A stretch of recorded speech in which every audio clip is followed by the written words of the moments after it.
एक इंद्री के जो 4 प्राण हैं वो एक इंद्री से लेकर के पंचेंद्री तक के सभी जीवों में कॉमन रूप से पाए जाएंगे। थोड़ा सा इसलिए थोड़ा से पूछ रहे हैं ताकि आपके दिमाग में चीज़ बैठ जाए।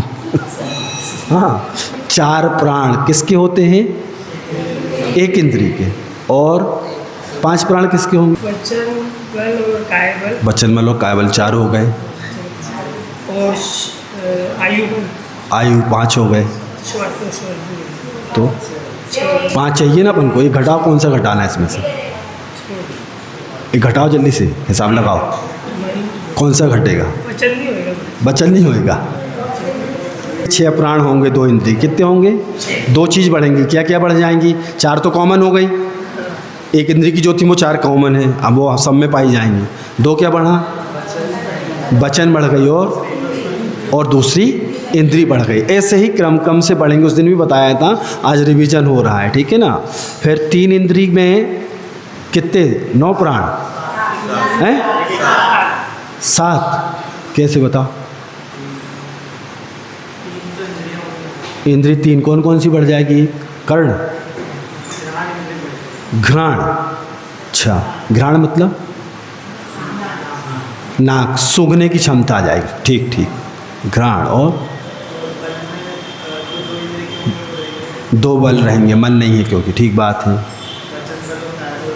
हाँ, वो कॉमन है तो कितने हो गए? 6 हो गए।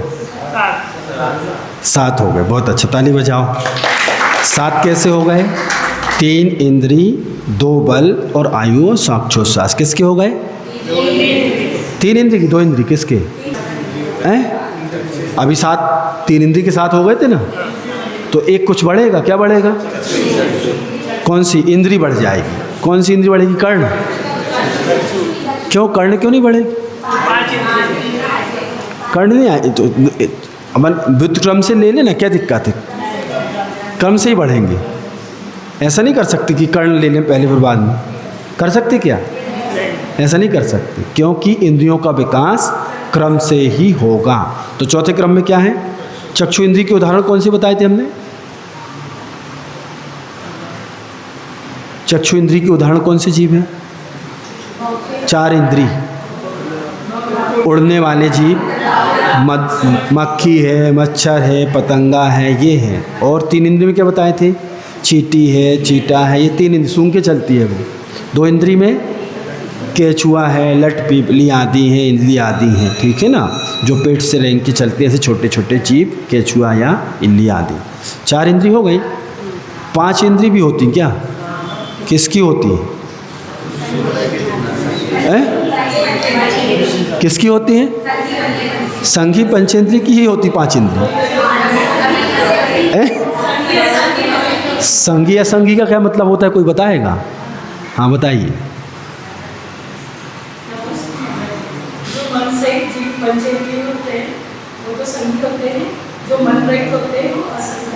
असंघी होते हैं।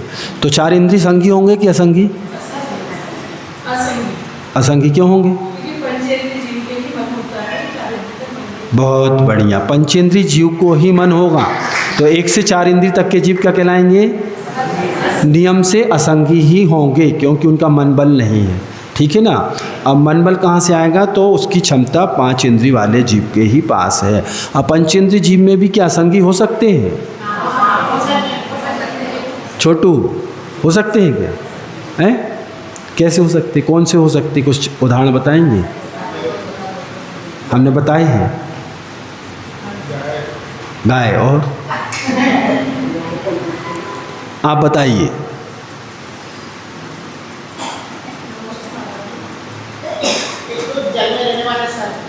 हाँ, कोई तोता। हाँ हाँ, कुछ तोते होते हैं, कुछ सर्प होते हैं जो असंगी होते हैं, अर्थात पंचेंद्रियां तो हैं उनकी, लेकिन मन नहीं है उनके पास, मन बल नहीं है। बाकी लगभग पंचेंद्रिय जीव जो होते हैं वो संगी ही होते हैं। तो कहने का तात्पर्य, आपके पास कितने प्राण हैं? 7। कितने? मन बल है क्या? है? सोच के बताओ अच्छे से। होगा मतलब मन है कि दिमाग है, क्या है?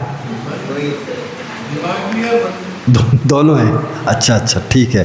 तो आपके पास मन बल है, तो आपके कितने प्राण हो गए? और कुत्ते के? सोच के बताओ उसके पास कितने प्राण हैं? 10 में से 4। कौन कौन से? 4 इंद्रिय में। पंचेंद्रिय, चलो पंचेंद्रिय, तो कितने प्राण है उसके पास? सबसे पहले तो ये लगाना चाहिए कि उसके पास कितने इंद्रियां हैं। तो देख लिया, स्पर्शन रसना घ्राण चक्षु कर्ण सब है उसके पास, तो पंचेंद्रिय हो गया। अब पंचेंद्रिय है तो बल कितने होंगे? तो बल तीनों होने की संभावना है। कुछ सर्प कुछ तोते छोड़ दें तो बाकी सब में बोल दिया लगभग पाया जाता, तो तीनों बल होंगे। आयु साक्षर से काम 10 प्राण हो गए। कुत्ते के कितने प्राण? बोलो, घबरा क्यों रहे? श्रीमती जैन साहब आ नहीं रही हम कोचिंग वाली। कितने बच गए? घड़ी नहीं है आज हमारे पास। बोधि समाधि परिणाम शुद्धि स्वात्मोपलब्धि शिव शोक सिद्धि चिंतामणि चिंतित वस्तु